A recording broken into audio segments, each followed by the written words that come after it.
اور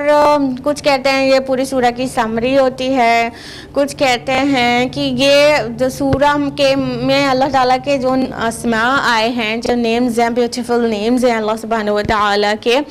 اس کا ایبریویشن ہے، کچھ کی اور مختلف آراء ہیں۔ بہرحال ایک رائے یہ بھی ہے کہ یہ چیلنج ہے کفار مکہ کے لیے، ایک چیلنج ہوتا تھا، کیونکہ وہ جس کتاب کو ڈینائی کر رہے تھے اس کتاب کو ڈینائی کیسے کر رہے تھے، وہ بہت بڑے اپنے آپ کو عربی داں سمجھتے تھے، تو اگر وہ اتنے بڑے عربی داں ہیں تو پھر اب اس کا مطلب بتائیں۔ تو یہ چیلنج کے طور پر حروف مقطعات آ گئے کہ اس جیسا یہ پروڈیوس نہیں کر سکتے۔ بہرحال یہ ڈیفرنٹ اوپینین ہے، مختلف آراء ہیں مختلف علماء کی، مفسرین کی، لیکن جو بیسٹ اور سب سے زیادہ دل کو لگنے والی رائے ہے وہ یہ ہے کہ اس کا اصل معنی ایکچولی اللہ تعالیٰ ہی جانتا ہے، کیونکہ نبی کریم صلی اللہ علیہ وسلم کی طرف سے اس کا معنی نہیں واضح کیا گیا، لہٰذا ہم کو بھی یہیں پر رک جانا چاہیے کہ اس کا معنی، مفہوم، مقصد وہ اللہ تعالیٰ ہی بہتر جانے۔ یہ رسول اللہ صلی اللہ علیہ وسلم نے جو ہم کو پہنچا دیا اور اس کا معنی اور مفاہیم کی تفصیلات نہیں بتایا، تو بس یہ ہمیں بھی یہیں پہ اکتفا کر لینا چاہیے کہ اللہ تعالیٰ ہی اس کا معنی بہتر جانتا ہے۔ تو یہ تھی آیت نمبر 1 جس میں صرف حروف مقطعات ہیں اور اس کا معنی اللہ سبحانہ و تعالیٰ ہی بہتر جانتا ہے۔ آیت نمبر 2 ہے ذکر رحمت ربک عبدہ زکریا،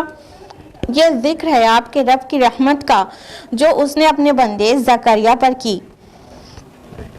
اب یہاں سے شروع ہو رہا ہے حضرت زکریا کے حالات اور حضرت یحییٰ کی ولادت کیسے ہوئی اس کی تفصیلات۔ یاد رہے کہ مصحف میں یہ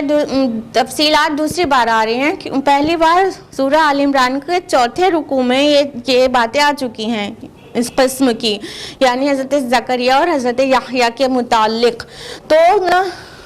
ابھی مصحف میں دوسری بار آ رہی ہے، لیکن جو ترتیب نزولی ہے اس کے لحاظ سے دیکھا جائے تو پہلے یہاں پر آیا ہے کیونکہ یہ مکی سورہ ہے اور سورہ آل عمران مدنی سورہ ہے، تو وہاں پر ترتیب نزولی کے اعتبار سے سورہ آل عمران میں دوسری بار آیا، لیکن ترتیب مصحف کے اعتبار سے یہاں پر دوسری بار آ رہا ہے۔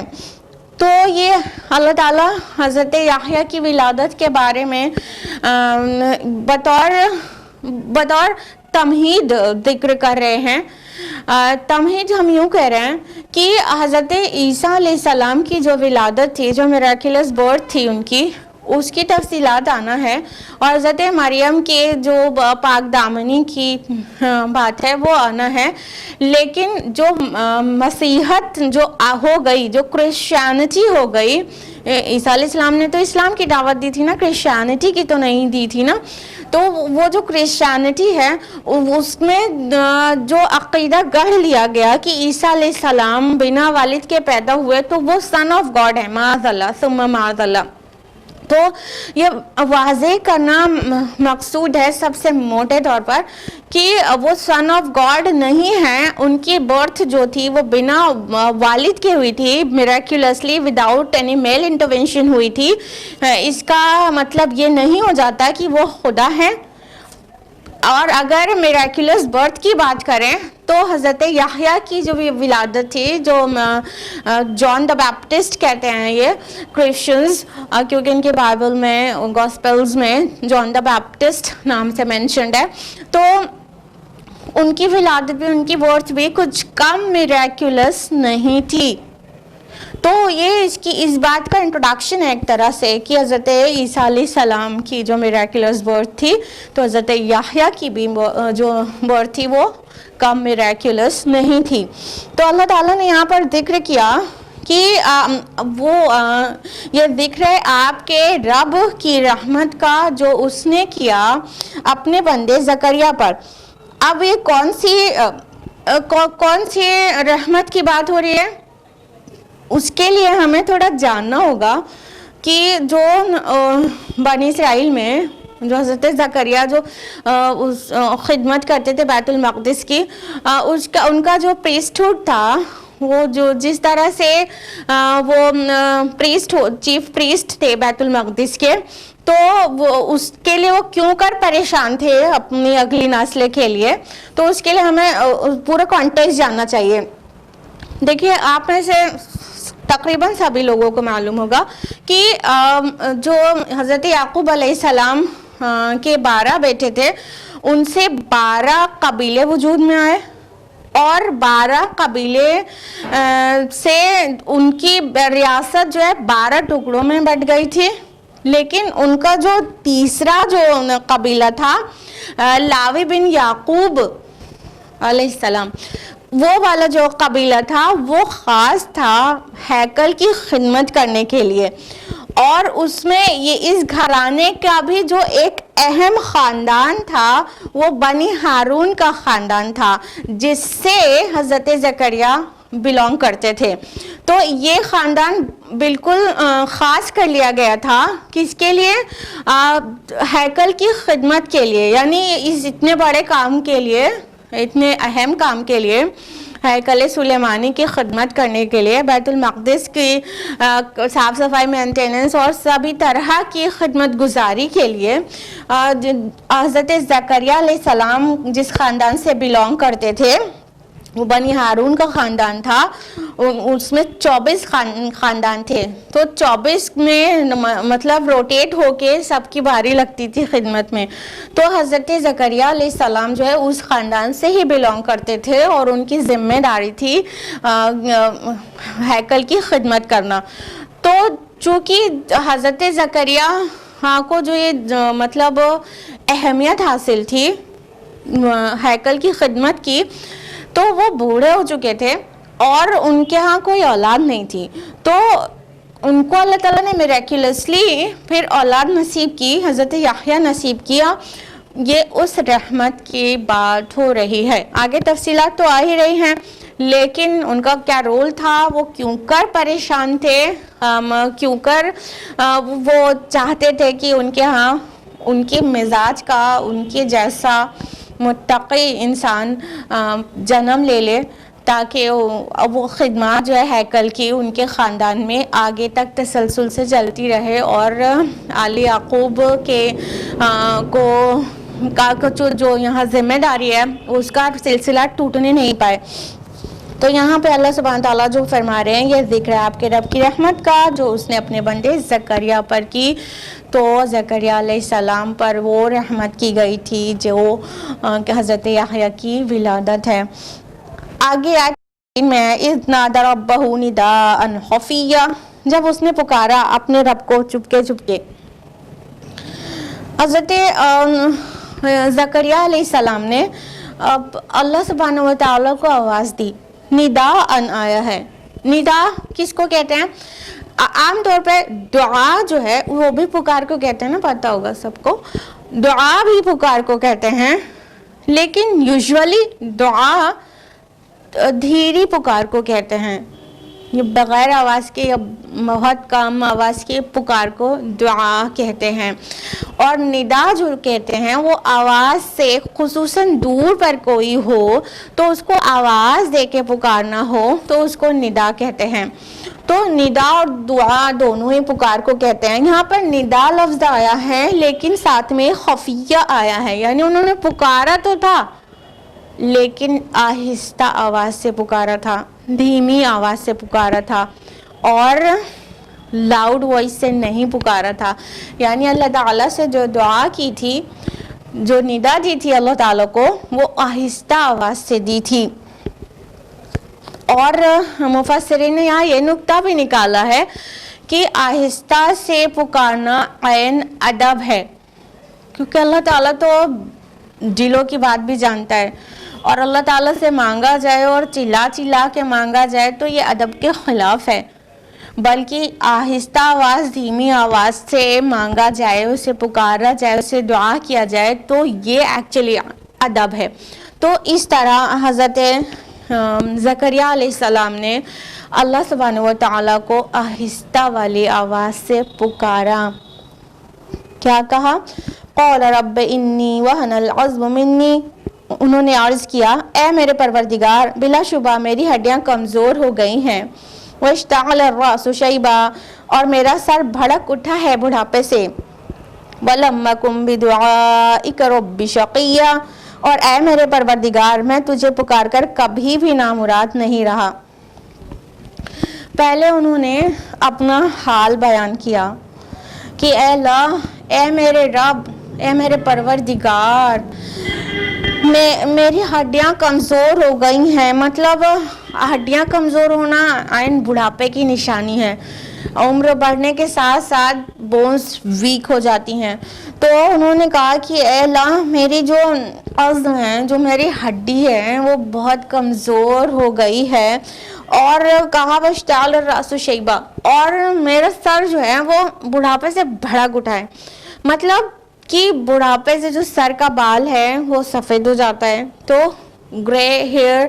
اپنے آپ میں ایک سمبل ہوتا ہے بڑھاپے کا، تو وہ مطلب بڑھاپے کے سارے آثار نمودار ہو چکے تھے، اور سب کچھ ان کے اوپر بڑھاپے والی چیزیں جو تھیں وہ سب پازیٹیو ہو چکی تھیں۔ تو اور ساتھ میں انہوں نے اپنی پکار لگانے سے پہلے، اپنی مین دعا کرنے سے پہلے، اپنی التجا رکھنے سے پہلے، اپنی پریویس جتنی دعاز تھیں، اپنے پریویس جو کویشچنز تھے جو انہوں نے اللہ سے سوال کیے تھے، اس کو بطور وسیلہ پیش کیا کہ اے میرے رب، میں آپ سے مانگ کر کبھی نامراد نہیں ہوا۔ یعنی یہ بھی مطلب ایک کائنڈ آف وسیلہ ہے جو جائز ہے کہ انسان اپنے رب سے کہے کہ اے اللہ، ہم نے آپ سے آج تک جو کچھ بھی مانگا ہم نے پایا ہے۔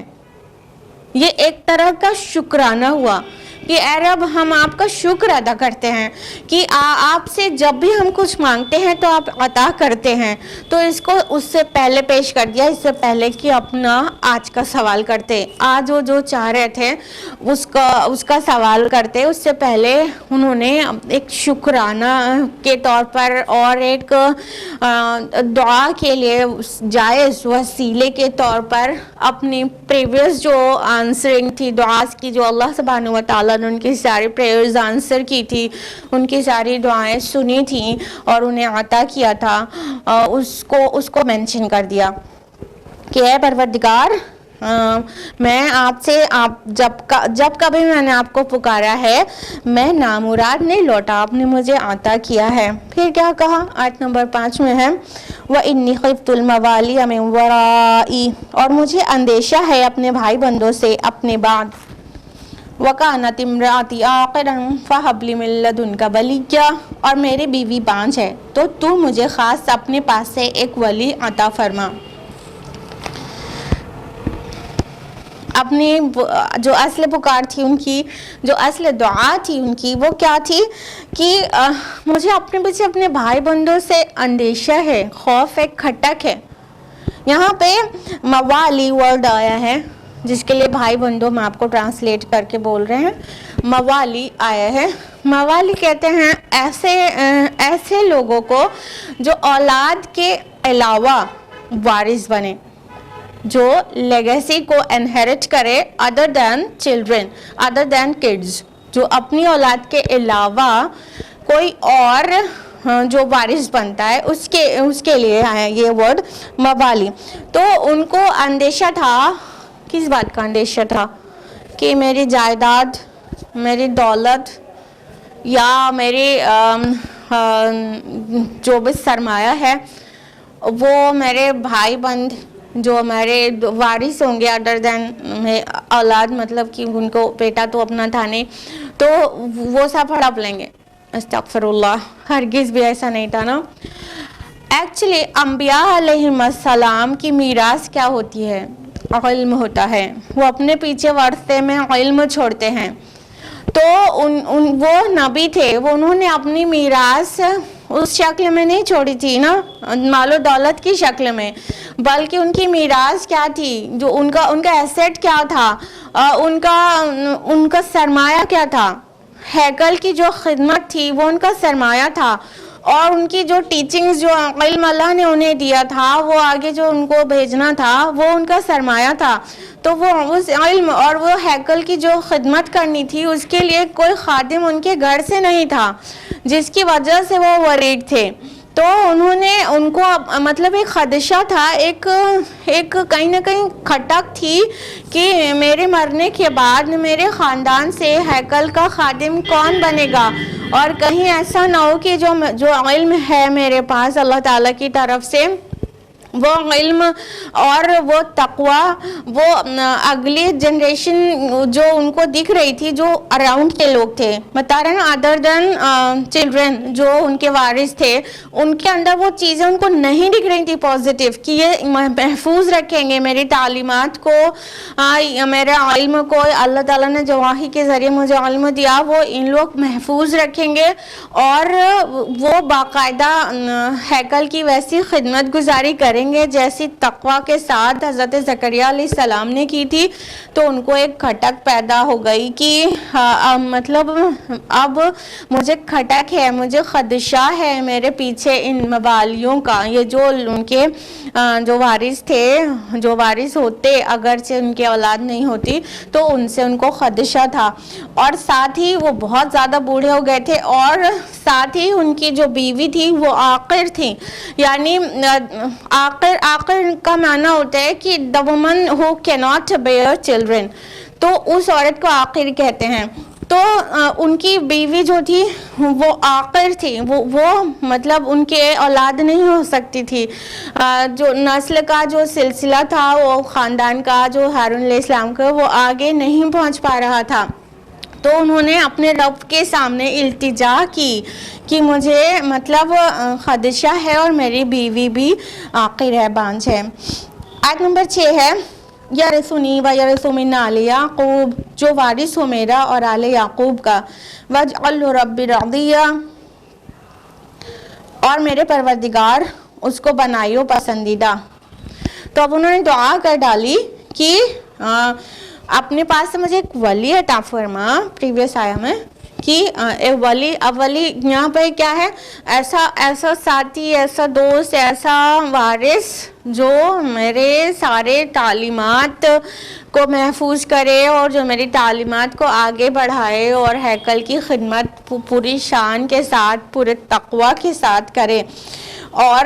جو اب واضح ہو گیا کہ جو وارث ہو میرا اور آل یعقوب کا, یعنی انہیں آل یعقوب کا وارث بنانا مقصود تھا, ان کو اپنا نسل چلانا, اپنا نام آگے بڑھانا اور اپنا ایگزسٹنس اپنے اولاد کے اندر دیکھ کر اطمینان ہونا, ایسا بالکل بھی نہیں تھا. یہ اگر اپنا دین, اپنی ٹیچنگز, اپنی تعلیمات کے لیے اولاد کی خواہش کیا جائے تو کچھ بھی غلط بات نہیں ہے, لیکن عام طور پر اولاد کی خواہش کس لیے ہوتی ہے, بڑھاپے کی لاٹھی ہو, اور وہ جب ہم بیمار ہو جائیں تو وہ ہمارا سہارا بنے, تو وہ تھوڑا نقص ہوتا ہے اس خواہش میں. اصل جو زکریا علیہ السلام نے خواہش کی تھی یہ ہے اصل خواہش جو اولاد کے لیے ہونی چاہیے. انہیں اپنی ٹیچنگز کی فکر تھی, آل یعقوب کی جو میراث تھی کس فارم میں, علم کے فارم میں, اور جو دین تھا وہ اس دین کی ان کو فکر تھی کہ یہ جو اب دکھ رہے ہیں یہ لوگ کہیں بھی سیریس اور متقی اور دیندار نہیں دکھ رہے ہیں, تو اس لیے ان کو فکر تھی. تو انہوں نے دعا کر ڈالی کہ اے اللہ مجھے اپنے پاس ایک ولی عطا فرما جو وارث ہو میرا اور آل یعقوب کا, اور اے میرے پروردگار اس کو رضیہ بنا. یہاں پہ جو لفظ رضی آیا ہے تو اس میں دونوں مفاہیم پائے جاتے ہیں, رضی اور مرضی دونوں کا. رضی کا مطلب ہوتا ہے وہ جو راضی ہو, جو مطمئن ہو, خوش ہو, ٹھیک ہے. اور مرضی کا مطلب ہوتا ہے وہ جو راضی کر دیا گیا ہو, ٹھیک. تو یہاں پر رضی اور مرضی دونوں کا مفہوم پایا جا رہا ہے. رضیہ میں دونوں مفہوم پایا جا رہا ہے کہ جو راضی ہو اور راضی کر دیا گیا ہو, یعنی بہت پسندیدہ ہو, اس کے اندر بہت عمدہ صفات و اعلیٰ صفات ہوں, اور مطلب وہ اللہ سے راضی ہو اور اللہ اس سے راضی ہو، بالکل ایسا مطلب متقی لڑکا ان کو چاہیے تھا، بہت ہی دیندار اور ہیکل کی خدمت کرنے والا خادم، آل یعقوب کی میراث یعنی علم کا سرمایہ کو انہیرٹ کرنے والا۔ آیت نمبر 7 ہے، یا زکریا انا نبشرک بغلام اسمہ یحییٰ لم نجعل لہ من قبل سمیہ۔ اے زکریا، ہم تمہیں بشارت دیتے ہیں ایک لڑکے کی جس کا نام یحییٰ ہوگا، ہم نے اس سے پہلے اس کا کوئی ہم نام نہیں بنایا۔ تو اللہ سبحانہ و تعالیٰ نے ان کی دعا سن لی، ان کی دعا سن لی، ان کی ندا سن لی، اور ان کو خوشخبری دی کہ اے زکریا، ہم تمہیں خوشخبری دیتے ہیں، بشارت دیتے ہیں ایک ایسے غلام کی۔ غلام مینس لڑکا ہوتا ہے، خادم بھی ہوتا ہے، لڑکا بھی ہوتا ہے، بوائے بھی ہوتا ہے۔ تو ایسا بوائے، ایسے لڑکے کی تمہیں خوشخبری دیتے ہیں جس کا نام یحییٰ ہوگا۔ نام بھی اللہ تعالیٰ کی طرف سے بتا دیا گیا کہ اس کا نام یحییٰ ہوگا، اور ہم نے اس سے پہلے مطلب اس سے پہلے کوئی بھی اس نام کا نہیں بنایا۔ قرآن حکیم کے جو بیانات ہیں وہ بائبل کے جو گاسپلز ہیں اس کے بیانات سے کئی جگہ پر بہت مطابقت رکھتے ہیں، کنسیلیٹ کرتے ہیں، لیکن کہیں کہیں تھوڑا کانفلکٹ بھی کرتے ہیں اباؤٹ زکریا علیہ السلام اینڈ یحییٰ علیہ السلام۔ تو یہ جو بات کہی گئی ہے کہ ان کا حضرت یحییٰ کا جو نام ہے وہ اللہ کی طرف سے دیا گیا اور اس نام کا کوئی نہیں اس سے پہلے بنایا گیا، یہ بات gospel of Luke chapter number 1 verse number 61 میں بھی ہے کہ ان کے خاندان میں، ان کے لوگوں میں اس نام کا کوئی نہیں تھا۔ لیکن یہ بات یہاں پر الگ ہے قرآن کے بیان سے کہ گاسپل آف لیوک میں جس طرح سے حضرت زکریا علیہ السلام کا تذکرہ ہے، ان کو وہاں پر نبی نہیں بتایا گیا ہے، ان کو ایک نیک صالح شخص کی طرح ان کی امیج ہے، نہ کہ ان کو پروفیٹ آف اللہ سبحانہ و تعالیٰ وہاں پر مینشن کیا گیا ہے۔ تو یہاں پہ ایک بہت بڑا اختلاف ہے، لیکن اور کئی چھوٹی چھوٹی سی تفصیلات جو قرآن نے دی ہے وہ بہت زیادہ کمپیٹیبل ہیں گاسپل آف لیوک میں، جو بھی تفصیلات آ رہی ہیں جو قرآن میں اس سے بہت زیادہ ملتی ہے، اور اس میں بہت ڈیٹیل میں ہے۔ قرآن میں زیادہ تر باتیں مختصر ہیں، جامع ہیں، وہاں پر بہت ڈیٹیل میں آپ کو gospel of Luke chapter number 1 میں مل جائے گا۔ تو وہاں پر ہے کہ زکریا علیہ السلام کی جو بیوی تھی الیشبع یعنی الزبتھ، وہ عاقر تھی اور ان کی اولاد نہیں ہو رہی تھی، اور انہیں دعا کی، یہ سب چیز بہت کمپیٹیبل ہے۔ تو پھر اللہ تعالیٰ نے ان کو، خداوند نے ان کو ایک بیٹے کی خوشخبری دی، اور ان بیٹے کا نام جان رکھا گیا۔ ٹھیک ہے، یہ یحییٰ علیہ السلام کو جان، اور جان دا بیپٹسٹ، ایک اور جان ہے نا ہسٹری میں ان کی جن کے نام سے گاسپل آف جان ہے، تو گاسپل آف جان والے جان نے ان کا نام جان دا بیپٹسٹ ہے، مطلب بپتسمہ دیتے تھے، بیپٹزم کرتے تھے عیسائیوں کا، جب بچے ان کے یہاں پیدا ہوتے تو ان کو ایک غسل دیا جاتا جو ایک طرح سے پیوریفیکیشن کا سمبل ہوتا تھا، اور کوئی ایمان لاتا تو ان کو غسل کرایا جاتا، تو اس جو اسپیشل ٹائپ آف بیدنگ ہے اس کو بیپٹزم کہتے ہیں۔ تو وہ حضرت یحییٰ بپتسمہ دیتے تھے، بیپٹزم کرتے تھے، تو ان کا نام ہے جان دا بیپٹسٹ۔ تو یہ وہ والے جان ہے، جان دا بیپٹسٹ۔ تو ان کا نام بھی وہاں پر اس طرح مینشنڈ ہے کہ یہ اس سے پہلے کسی کا بھی نہیں رکھا گیا تھا۔ اور یہاں پر قرآن کا بیان بھی ہے کہ ایسے لڑکے کی بشارت دی اللہ تعالیٰ نے جن کا نام یحییٰ رکھا، اور اس سے پہلے ان کا ہم نام نہیں اللہ تعالیٰ نے بنایا۔ یہاں پر جو سمیع ورڈ آیا ہے تو اس کا مطلب اس میں سے بھی ہے کہ ان کے نام جیسا کوئی نہیں تھا، اور مفسرین یہ بھی کہتے ہیں کہ ان کے جیسے کوالٹیز، جو ٹریٹس اینڈ کوالٹیز ان کے اندر تھی،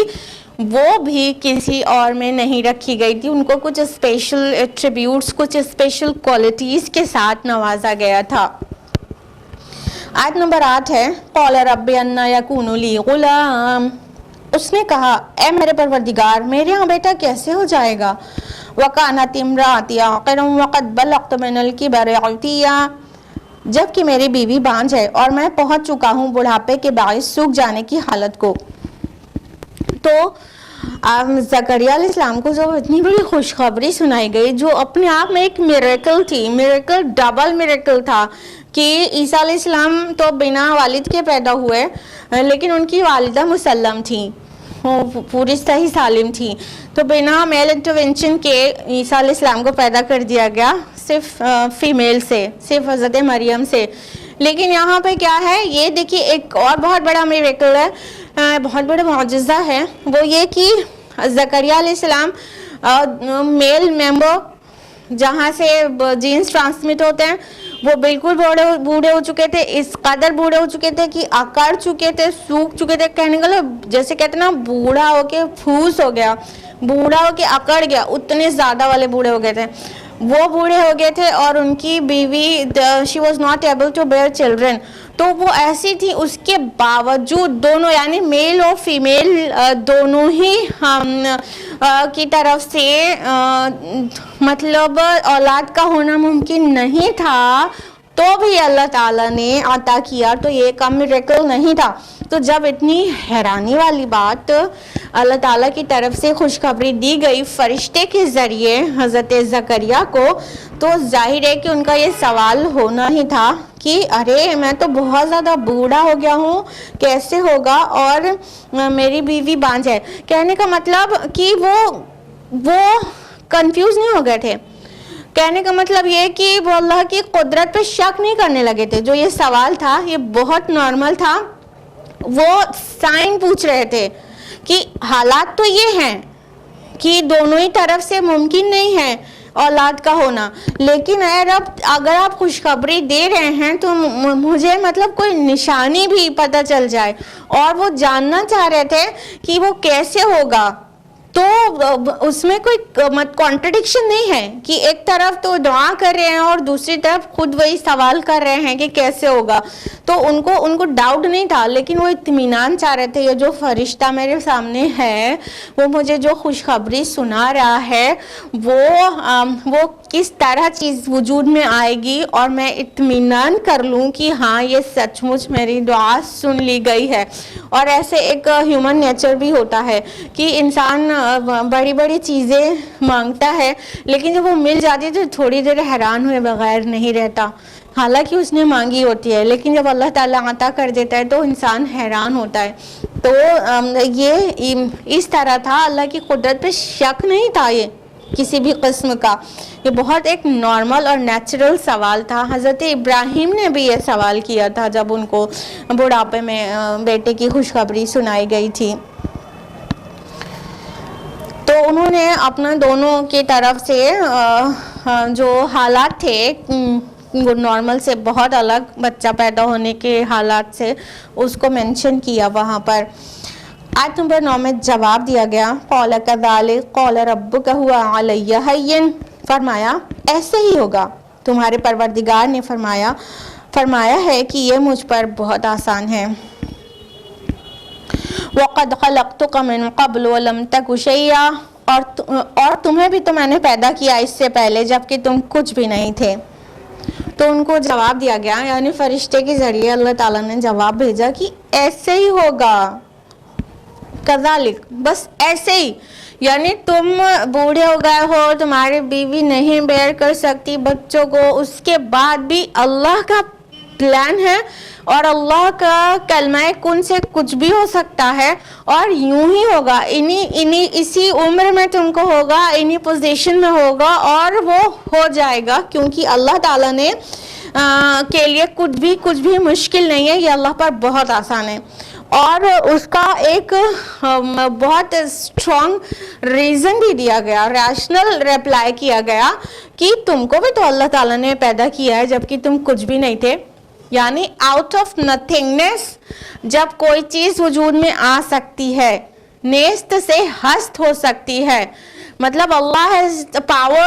over all things that he can create anything out of nothing نا، جب اللہ تعالیٰ کسی بھی چیز کی غیر موجود ہونے سے اس کو موجود کر سکتا ہے تو پھر تم موجود ہو, تم بوڑھے ہو گئے ہو تو تم سے اولاد کا تسلسل کیوں نہیں جاری کر سکتا؟ تم تو اس سے پہلے کچھ بھی نہیں تھے,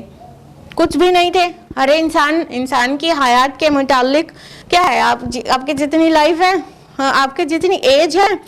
اس پر 9 منتھس اور پلس کر لیجئے کہ مدرز ہوم میں اتنے دن رہے, اور جو نطفے کی شکل میں مدر فادر کے ایبڈومن میں رہے جو اس پہ تھوڑا سا پلس کر لیجئے, یعنی اپنی عمر سے 1 سال اور پلس کر لیجئے. پھر اس کے پہلے تو نہیں تھے نا ہمارا, مان لیجئے 25 ایج ہے, 26 ایئرز پہلے آپ کا کوئی وجود تھا؟ آپ کہیں بھی ایگزسٹ کرتی تھی؟ نہیں کرتی تھی. تو جب اللہ تعالیٰ آؤٹ آف نتھنگ ہم کو کریٹ کر سکتا ہے, جب اللہ تعالیٰ کی قدرت سے نیست سے ہست ہو سکتا ہے, تو تم بوڑھے سے اللہ تعالیٰ کو ایک اولاد نصیب کر دینا یہ کون سی بڑی بات ہے؟ یہ اللہ تعالیٰ کے لیے بہت آسان ہے. اٹس سو ایزی فار اللہ سبحانہ و تعالی. آیت نمبر 10, قال رب اجعل لی آیہ, عرض کیا اے میرے پروردگار میرے لیے کوئی نشانی مقرر فرما دیجئے. قال آیتک الا تکلم الناس ثلاث لیال سویا, فرمایا تمہارے لیے نشانی یہ ہے کہ تم گفتگو نہیں کر سکو گے لوگوں سے 3 راتیں متواتر. جب ان کو یقین ہو گیا کہ یہ اللہ کا فرشتہ مجھے جو خوشخبری سنا رہا ہے وہ واقعتاً سچی ہے, مطلب یقین ہو گیا, مطلب انہوں نے اتنی بڑی خوشی جس کے لیے انہوں نے دعا کی تھی اللہ تعالیٰ سے گڑ گڑا کر, ندان خفیہ آیا ہے کہ خاموشی سے چپکے سے پکارا تھا, اور خاموشی سے اکثر راتوں میں پکارا جاتا ہے. تہجد کا جو وقت ہوتا ہے اس وقت اللہ کو پکارا جاتا ہے, تو انہوں نے رات میں اٹھ کے عبادت کے دوران اللہ کو پکارا ہوگا خاموشی سے. جب وہ پکار سن لی گئی تو انہوں نے فوراً یہ جاننا چاہا کہ یہ کب ہوگا, مجھے پتہ چلے کہ یہ پریئر کب آنسر ہو گئی, کس وقت, یعنی حمل ان کی بیوی کا حمل آ جائے گا, کب سے شروع ہو جائے گی وہ چیز. تو پوچھنے لگے کہ اللہ میرے لیے کوئی نشانی مقرر کر دیجئے, مجھے بتا دیجئے کوئی نشانی ایسی جو سمبولک ہو کہ مجھے پتہ چل جائے کہ اب یہ کام ہو گیا, اب ان کی وائف پریگننٹ ہو گئی. تو ان کے لیے اللہ تعالیٰ نے یہ نشانی بتا دی کہ تم گفتگو نہیں کر سکو گے 3 دن تک کسی سے بھی. تو لیالن سویہ آیا ہے, ثلاث لیالن سویہ, 3 دن تک کسی سے بھی گفتگو نہیں کرو گے. سویہ جو لفظ ہے, یہ سوی کا معنی ایک تو متواتر ہوتا ہے کنٹینیوسلی لگاتار 3 دن, اور سوی کا ایک معنی یہ بھی ہے کہ کوئی عیب کے بغیر, کوئی کمی نہیں, کوئی نقص نہیں, کوئی برائی نہیں, کسی بھی قسم کی بیماری نہیں, کسی قسم کی پنشمنٹ نہیں. یہ صرف ایک سائن ہے آپ کے لیے, صرف ایک نشانی ہے آپ کے لیے کہ آپ اچھے بھلے ہیں اور آپ گفتگو نہیں کر سکیں گے 3 دن تک کسی سے. اب دیکھیں یہاں پر بھی جو انجیل کا بیان ہے اس سے مختلف ہے. گاسپل آف لیوک میں جو تفصیلات ہیں حضرت زکریا کے متعلق, تو اس میں وہاں پر دکھایا گیا ہے کہ وہ حضرت زکریا پر ایک پنشمنٹ تھی اللہ تعالیٰ کی کہ وہ گونگے کر دیے گئے تھے, اور قرآن نے واضح کیا کہ وہ پنشمنٹ نہیں تھی, وہ ایک سائن تھی, وہ ایک نشانی تھی. وہ بطور پنشمنٹ, کوئی بھی پنشمنٹ کے طور پر ان کی جو گویائی ہے وہ سلب نہیں کی گئی تھی, بلکہ نشانی کے طور پر کی گئی تھی کہ جب وہ اچھے خاصے رہیں گے پھر بھی بول نہیں پائیں گے تو وہ سمجھ جائیں وہ وقت آ گیا ہے جب میری بیوی کا حمل قرار پا گیا ہے. تو قرآن حکیم نے ان کی جو امیج جو وہاں پہ اسپوائل کی تھی نصارہ نے, وہ بھی کلیئر کر دیا کہ وہ نشانی تھی بات نہیں کرنا 3 دن تک، نہ کہ کسی بھی قسم کی کوئی سزا تھی۔ آیت نمبر 11 ہے فَخَرَجَ عَلَىٰ قَوْمِهِ مِنَ الْمِحْرَابِ، پھر وہ حجرے سے نکل کر اپنی قوم کی طرف آئے۔ فَأَوْحَىٰ إِلَيْهِمْ أَن سَبِّحُوا بُكْرَةً وَعَشِيًّا، اور انہیں اشارے سے کہا کہ تم لوگ تسبیح بیان کرو صبح و شام۔ تو جب وہ دن آ گیا تھا اور وہ نشانی ظاہر ہو گئی تھی کہ اب وہ ان کی گویائی 3 دن کے لیے لے لی گئی تھی۔ اب دیکھیے یہاں پہ ثلاثہ لیال سویہ آیا ہے نا، 3 راتوں تک بات نہیں کر سکو گے، تو 3 رات 3 دن بھی تو ہوتا ہے، جب 3 رات گزرے گی تو 3 دن بھی تو گزرے گا اس کے ساتھ ساتھ، تو یہ 3 دن تک کے لیے ان کی گویائی طلب کی گئی تھی۔ لیکن رات آیا جو وہاں سے کنیکشن بیٹھ رہا ہے کہ انہوں نے نداءً خفیہ آواز سے پکارا تھا، دھیمی آواز سے، تو رات کا وقت ہوگا، تو وہ رات کے سے ریلیونس سے یہاں 3 راتوں تک گفتگو نہیں کر سکو گے، ممکن ہے مینشن کیا گیا ہو۔ تو جب وہ وقت آ گیا تھا کہ ان کی گویائی لے لی گئی تھی، یعنی وہ سائن ظاہر ہو گیا تھا کہ اب ان کو اولاد ہونے والی ہے، تو پھر جب وہ محراب سے نکلے تو اپنی قوم کی طرف آئے اور ان کی گویائی لے لی گئی تھی۔ یہاں پہ جو لفظ محراب آیا ہے نا، محراب حرب سے ہے۔ حرب کا معنی جانتے ہیں نا آپ لوگ؟ حرب کا معنی ہوتا ہے جنگ، وار۔ تو حرب سے محراب کیسے، جبکہ محراب آپ حجرے کو اور کچھ اسپیسیفک ڈیزائن کے حجرے کو سمجھتے ہیں۔ دیکھیے محراب مساجد میں جو محراب ہوتے ہیں نا، جو حجرے ہوتے ہیں مساجد میں، ان کو محراب کہتے ہیں نا۔ تو یہ جو مساجد ہیں یعنی عبادت گاہیں ہیں، وہ کیا ہے؟ شیطان کے اگینسٹ وار کی پلیس ہے، تو بیٹل فیلڈ ہے نا، شیطان وہاں سے ریپل کیا جاتا ہے، تو شیطان کے لیے میدان جنگ ہے، وہ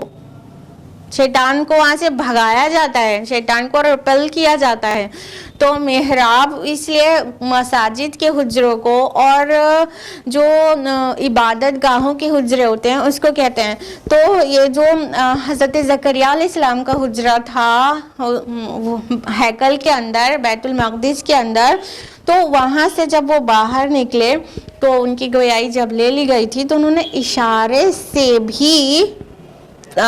اپنے لوگوں کو تلقین کی کہ اللہ کی تسبیح بیان کرو صبح کو بھی اور شام کو بھی۔ اب یہاں پہ فَأَوْحَا لفظ آیا ہے، پس انہوں نے وحی کی۔ وحی لفظ آیا ہے، وحی کا مطلب وہ کیا ہوتا ہے؟ الاعلام بالسر والخفا، یعنی خفیہ طور سے ایسے کسی کو کوئی بات ایسے بتا دینا، ایسا اشارہ کر دینا جو دوسروں کو پتہ نہ چلے، جس کو بتایا جا رہا ہے اس کے علاوہ کسی دوسرے کو پتہ بھی نہ چلے، ایسے خفیہ اشارے کو وحی کہتے ہیں۔ تو یہاں پہ جو لفظ آیا ہے فَأَوْحَا، پس انہوں نے وحی کی، مطلب پس انہوں نے اشارہ کیا، خفیہ اشارہ۔ تو یہاں پہ اس اپنے لغوی معنی کے اعتبار سے لفظ وحی ہے، اور وحی کا معنی تحریر بھی ہوتی ہے، تو ممکن ہے انہوں نے کچھ ریٹن دکھایا لوگوں کو کہ اللہ کی حمد و تسبیح کرو صبح کو بھی اور شام کو بھی۔ ہو سکتا ہے کچھ return something return was there, کہ انہوں نے لکھا ہوا تحریر کوئی دکھائی ہو کہ اللہ کی تسبیح کرو صبح کو بھی اور شام کو بھی۔ اللہ کے رسول اللہ کے نبی تھے، اور ان کا تو یہ کام ہی تھا لوگوں کی تربیت کرنا، اور اتنا بڑا میریکل ہو گیا تھا کہ مطلب بڑھاپے میں دونوں شوہر بیوی کو اولاد اللہ نے نصیب کی تھی۔ تو جب بھی خاص باتیں ہوتی ہیں تو اس وقت اللہ کی حمد و تسبیح بھی خاص ہونی چاہیے اور دعائیں بھی خاص ہونی چاہیے۔ انفیکٹ جو زکریا علیہ السلام نے جو دعا کی تھی اپنی اولاد کے لیے، وہ بھی ایک خاص موقع پر کی تھی، جب انہوں نے دیکھا تھا، اس کا ذکر یہاں پہ نہیں آ رہا ہے، اس سورہ آل عمران کے 4 رکوع میں ہے تفصیل سے، کہ جب انہوں نے دیکھا تھا کہ حضرت مریم کے پاس ایسا ایسا کھانا، بے موسم کا پھل، ایک سے ایک نعمتیں ان کے حجرے میں رکھی رہتی ہیں، تو انہوں نے پوچھا تھا کہ اے مریم تمہارے پاس یہ کہاں سے آتا ہے؟ تو انہوں نے کہا تھا کہ یہ میرے پاس اللہ کے پاس سے آتا ہے، اور اللہ تعالیٰ جس کو چاہے بے حساب رزق دیتا ہے۔ تو جب اللہ تعالیٰ کی انہوں نے وہ شان دیکھی کہ اللہ تعالیٰ جب مریم کو اتنا عطا کر رہا ہے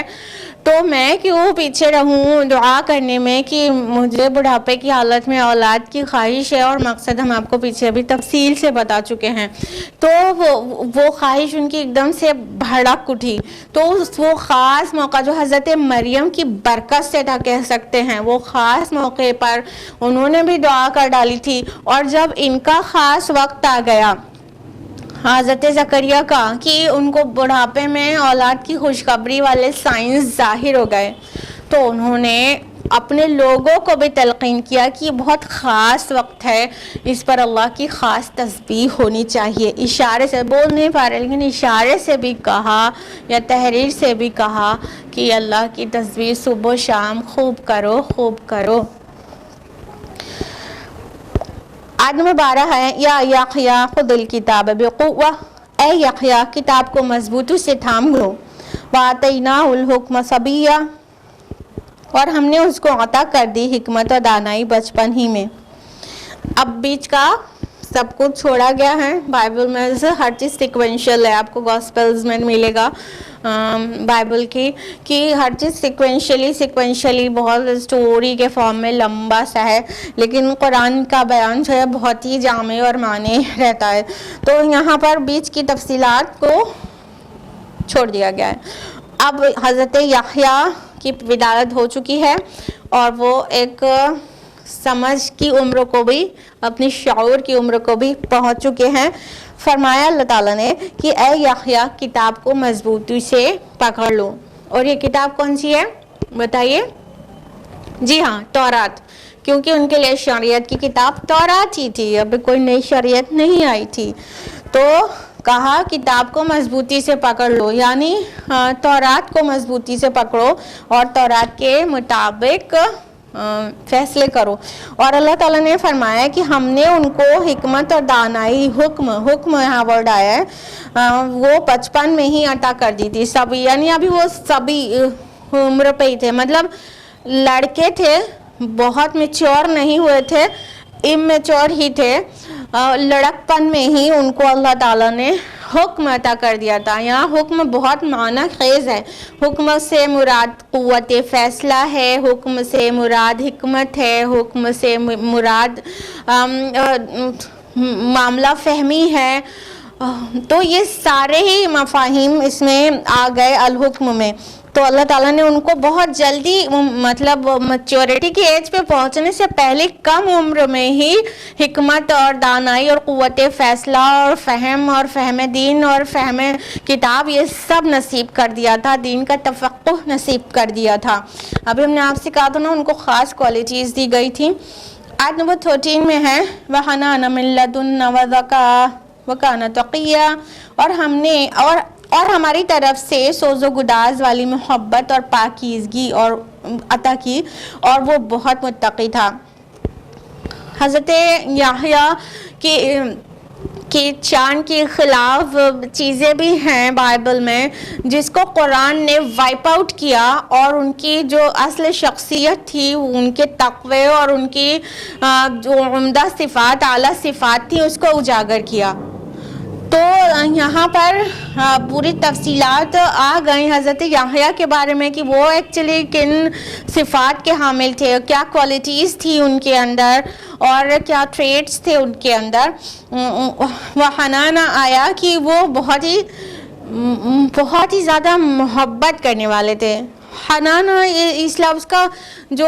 صحیح ترجمہ یا بہت نیئرسٹ ترجمہ جو ہو سکتا ہے وہ مامتا ہو سکتا ہے، جیسے ایک ماں کی مامتا ہوتی ہے کہ وہ بہت زیادہ اپنے بچے کو پریشان دیکھ کے جلدی سے تڑپ جاتی ہے، اس کی ضرورت کا خیال رکھتی ہے اور بے پناہ محبت کرتی ہے، اور اس کی محبت میں بہت ہی زیادہ شفقت اور ہمدردی ہوتی ہے اور رحمت ہوتی ہے۔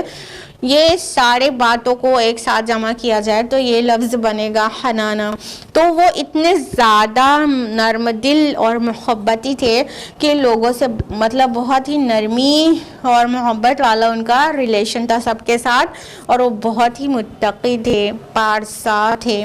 آیت نمبر 14 ہے وَبَرًّا بِوَالِدَيْهِ وَلَمْ يَكُنْ جَبَّارًا عَصِيًّا, اور وہ اپنے والدین کے ساتھ حسن سلوک کرنے والا تھا اور خود سرو نافرمان نہیں تھا. یعنی وہ جب بڑے ہوئے تھے تو اپنے والدین کے ساتھ حسن سلوک کرنے والے تھے, اور یہ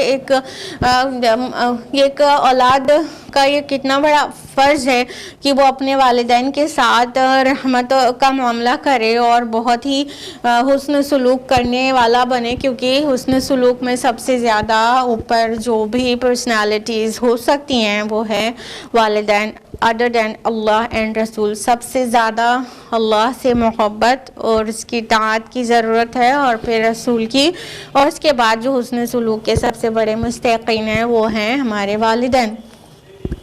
وَسَلَامٌ عَلَيْهِ يَوْمَ وُلِدَ وَيَوْمَ يَمُوتُ وَيَوْمَ يُبْعَثُ حَيًّا,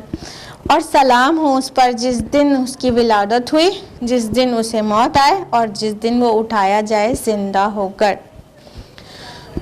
یعنی حضرت یحییٰ علیہ السلام کے متعلق آیا کہ وہ اتنے سلامتی بھرے تھے, اللہ کی طرف سے سلامتی بھیجی گئی کہ وہ اتنے اچھے تھے اور ایسے تھے کہ وہ سلامتی والے ہی تھے پورے کے پورے. یہاں پر لفظ سلام بہت زیادہ معنی خیز ہے. سلام جیسا گریٹنگ کسی بھی مذہب میں نہیں ہے. اسلام سلام کو اہمیت دیتا ہے. سلامتی ہر نقص, ہر پریشانی, ہر خوف, ہر رنج, ہر کھٹک سے پاک جو سٹیٹ ہے وہ ہے سلامتی. تو ان پر ہر طرح کی سلامتی اللہ تعالیٰ نے دنیا میں بھی بھیجی کہ ان کی ولادت پر بھی سلامتی, ان کو موت جس دن آئی اس دن کے پر بھی سلامتی, اور ابھی ایک دن باقی ہے جب وہ ریزریکٹ ہوں گے, جب وہ روز قیامہ پھر سے اٹھائے جائیں گے, اس دن کے لیے بھی سلامتی بھیج دی گئی. تو یہ ایک رکو مکمل ہوا اور ہم لوگ کا وقت بھی پورا ہو گیا. آج ہم لوگ اتنے ہی پر اکتفا کریں گے, اور پھر انشاءاللہ اگلے ہفتے پھر ملاقات ہوگی قرآن مجید کے ساتھ, اگلی آیات کے ساتھ. آیت نمبر 60 آنورڈز نیکسٹ ویک جانیں گے انشاءاللہ. آج کے لیے اتنا ہی. اللہ سبحانہ و تعالی ہم سب کو قرآن مجید پڑھنے, سمجھنے, غور و فکر کرنے, غوطہ زنی کرنے, مکمل عمل کرنے اور غیروں تک پہنچانے کی توفیق عطا فرمائے. آمین. وآخر دعوانا الحمدللہ رب العالمین. والسلام علیکم ورحمۃ اللہ وبرکاتہ.